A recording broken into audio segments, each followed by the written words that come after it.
Hi, everyone, and welcome to Profiles in Ink. My name is Bill Soroka. I'm the founder of NotaryCoach.com and best-selling author of 4 notary business building books designed to help you serve more customers, make more money, and build a business that thrives no matter what the housing economy is doing. I'm so excited to be here with you today, featuring one of our innovator spotlights from the Notary Business Builder community, Mr. Jeff Clark, founder of Acme Live Scan and Notary out of California, as well as creator of the Fingerprinting 101 course, which we'll be talking about today. Welcome, Jeff. So glad you're here.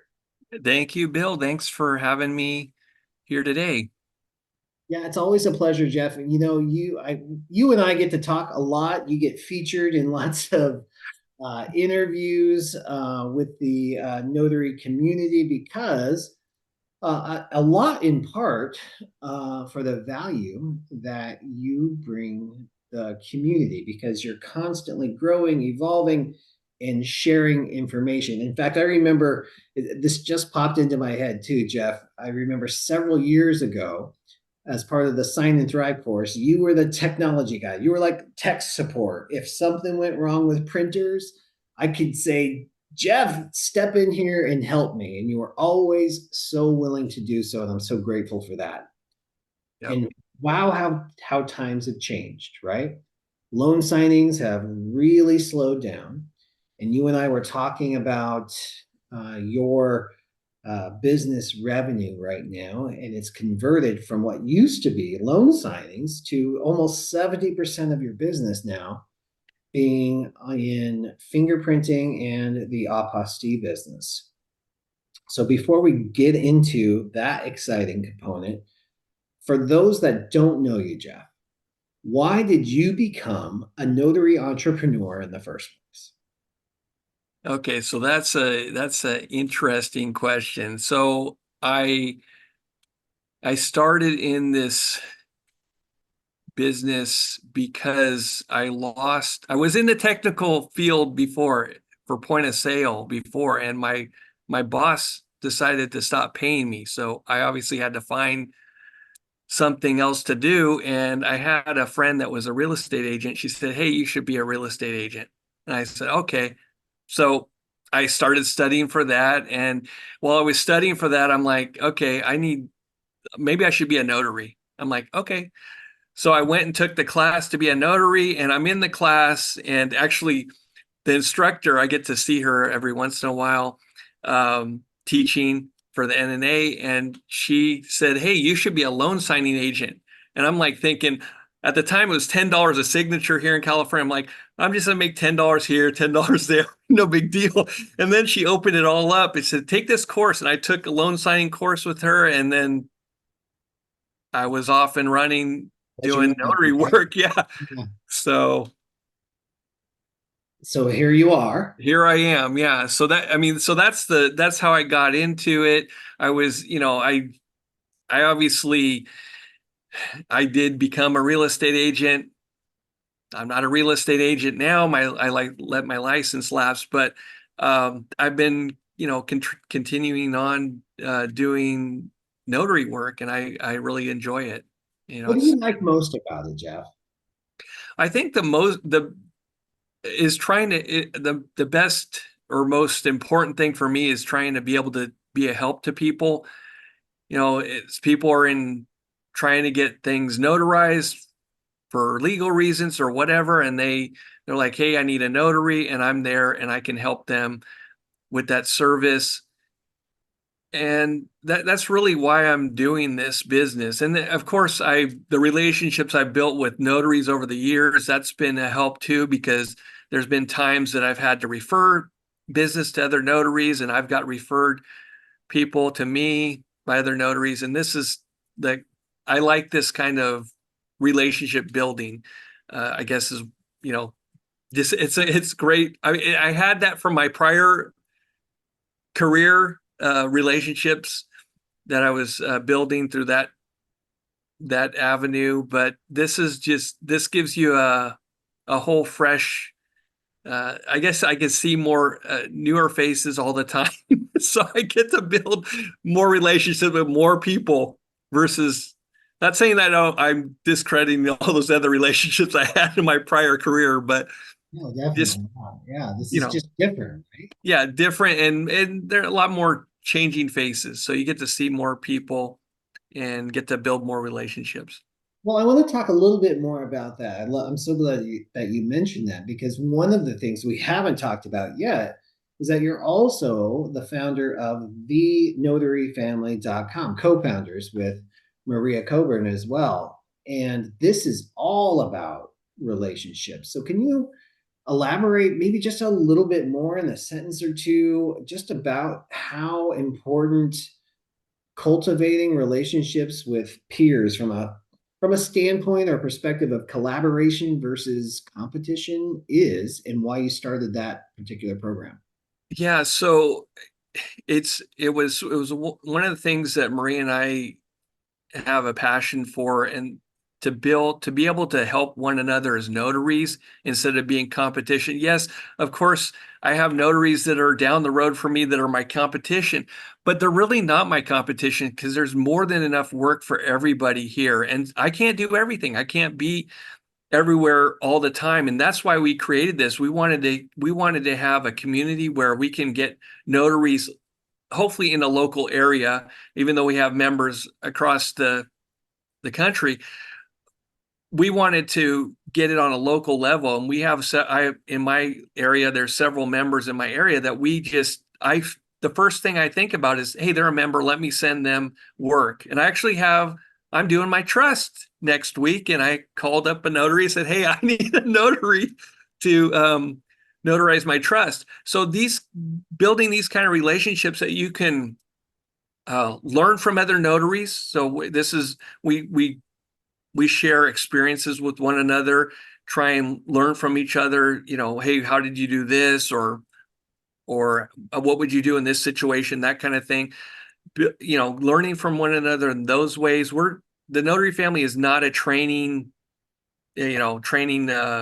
program or a group. It's all about networking. It's about coming together and sharing ideas. And if you want to collaborate or you want to build something together with another notary in the group, go for it. That's what this is about: coming together and say, hey, I want to create, I don't know, a course or whatever that you want to do with somebody. Just come up and work together and help each other build each other's businesses by helping each other. I love what you're building with the Notary Family because, and I've been a participant in a couple of your events now, and you do such a great job of just bringing people together.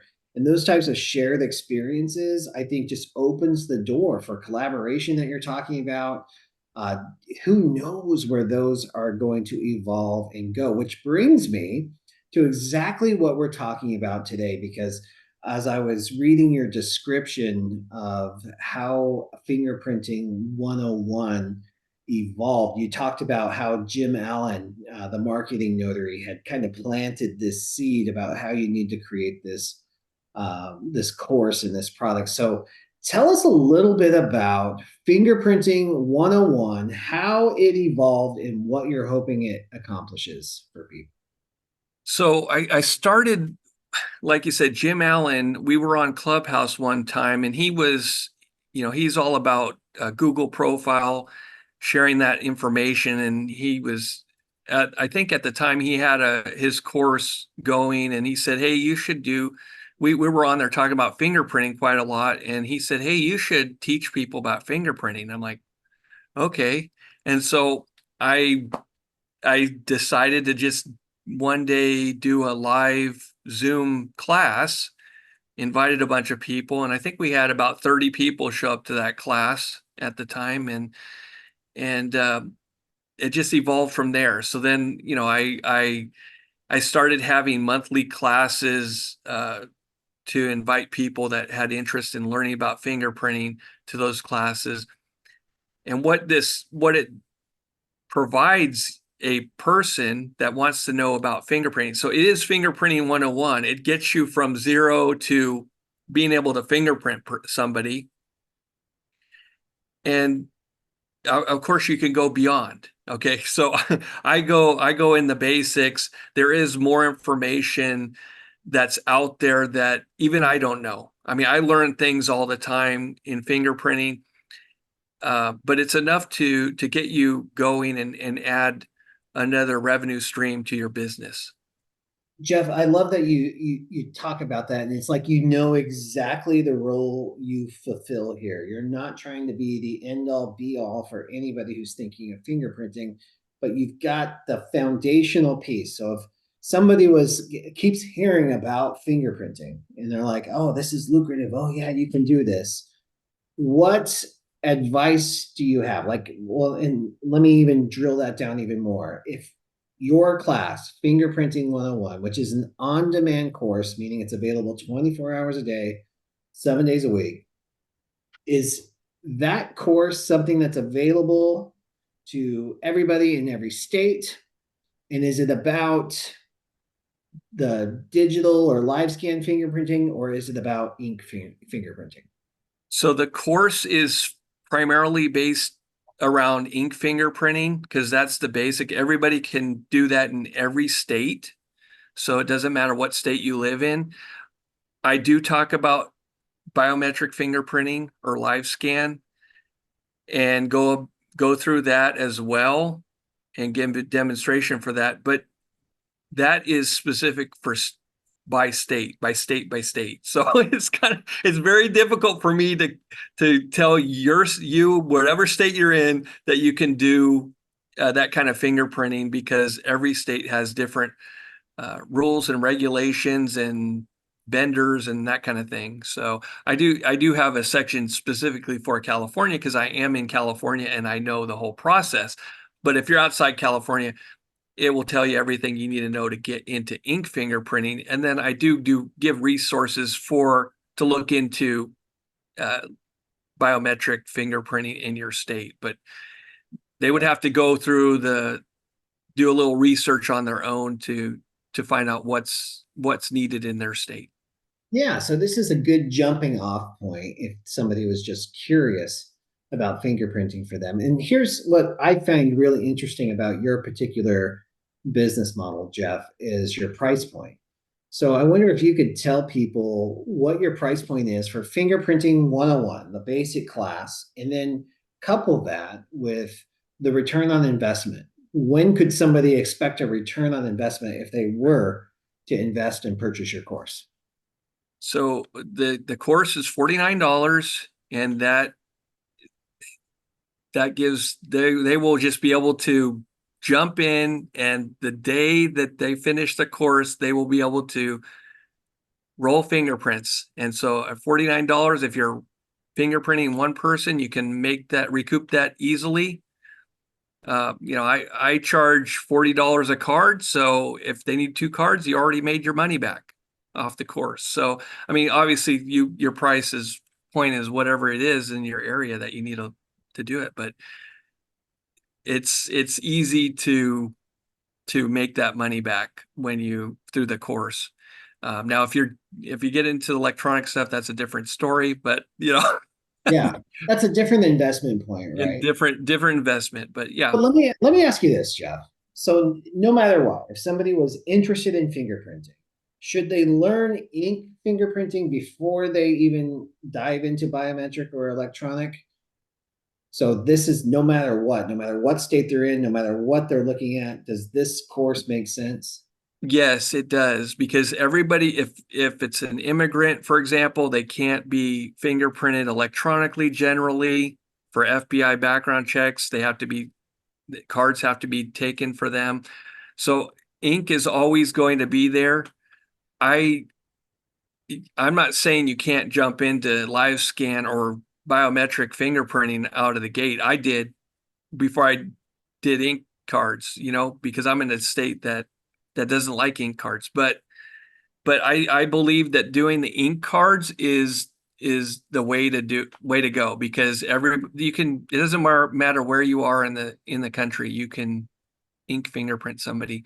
And then if you want to move forward into the electronic stuff, you can add that on later. It doesn't have to be right away.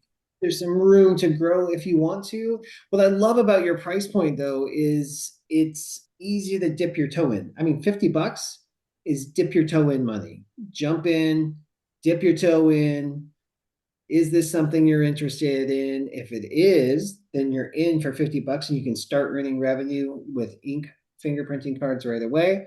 If it's something you want to evolve and grow, you can do that too. Your initial investment's only $50 though. And if you want to walk away and say, whoop, fingerprinting is not for me, which is one of the things that I did, right? Yeah. For $50, it's worth the investment just to learn it. I love this business model. I love your commitment to helping other people. Any other last words of advice that you have before we tell people where to go to find more information on your course?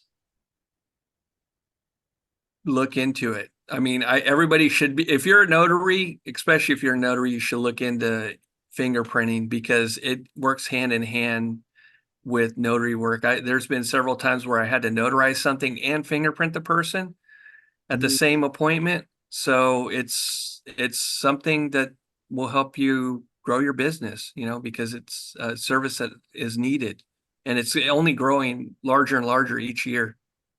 This is one of those expanding industries that it's not going to be taken over by technology because you've got to have that one-on-one in-person component with fingerprinting. I love that, Jeff. Now, if somebody was ready to dive in, learn more, sign up for your course, where could they go?